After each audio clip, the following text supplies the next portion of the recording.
Okay, so our last video for chapter 15 is going to go over Le Chatelier's principle. And basically what this means is if the equilibrium is disturbed one way, how will the reaction react in order to get back to equilibrium?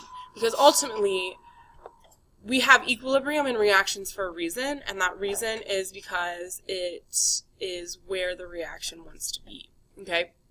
So, a couple of different things that can happen is if we change a reactant or a product concentration.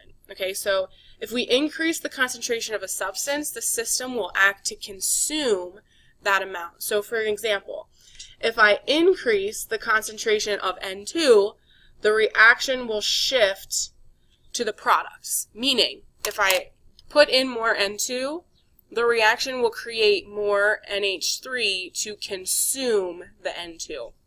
And it's the same thing. If I increase the concentration of H2, it will shift to the product side, where if I increase the concentration of NH3, the NH3 will break down and make more N2 or H2.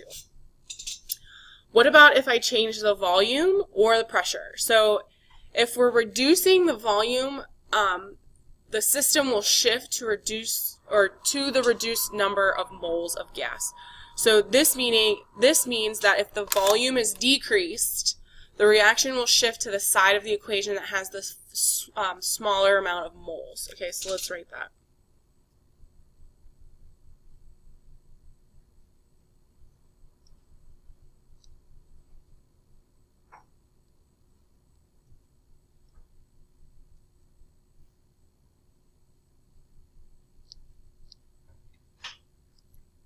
So for example, if I reuse the equation that I just had, N2 plus 3H2 in equilibrium with 2NH3, if I decrease the volume of this vessel, the reaction will shift to the product side because there's only 2 moles here, where on this side there's 4 moles.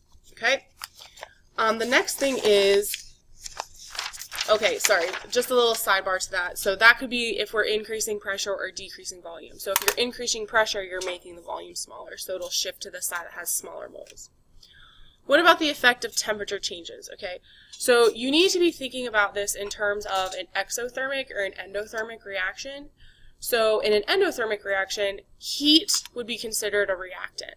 And so this is going to be the same sort of equilibrium shift that we had with concentration. Okay, so if the heat is increased in an endothermic reaction, that means that the reaction will shift to the product side to consume that heat. Where in an exothermic reaction, the heat is on the product side. That means if the heat is increased, the reaction will then shift to the reactant side.